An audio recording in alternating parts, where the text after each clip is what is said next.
हामी यो चितवन राष्ट्रिय निकुञ्जभित्र वाल्मीकि आश्रममा आएका छौँ। यहाँ तपाईँको यत्रो हात्तीहरू रहेछ। अनि तपाईँले यो सीता माताले चन्दन पिसेको ठाउँ,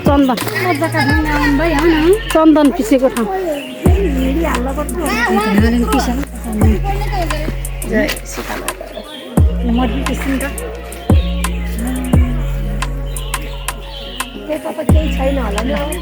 लक्ष्मण झुला झुलेको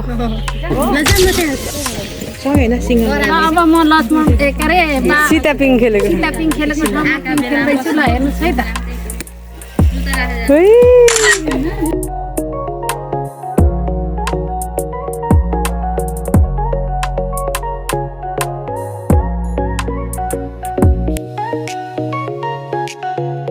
वाल्मीकि ऋषिले यो लव कुशलाई पढाएको ठाउँ रहेछ। हेर्नुहोस् है त, पाठशाला रहेछ यो।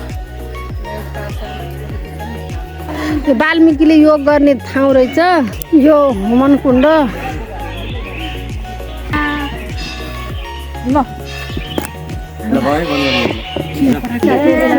यो अमृत कुवा रहेछ। सीता माताले पानी खाने।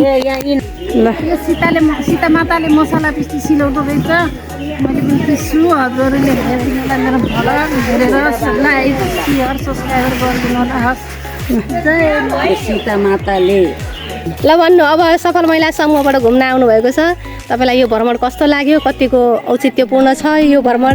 आउँदाखेरिको यसमा हामीले के शिक्षा दीक्षाहरू पाउँछौँ होइन, त्यो सबै वर्णन गरिदिनुहोस्। अनि एक त हामी त्रिवेणी आइयो, तीर्थस्थल भयो, या वाल्मीकि आश्रम आइयो, सीता माता बसेको ठाउँ, बच्चाहरूलाई पढाएको ठाउँ, यहाँ आउनै पर्ने ठाउँ थियो। त्यहाँ धेरै कुछ सिक्यो, राम्रो छ, रमाइलो हुन्छ। हस् त, ल धन्यवाद।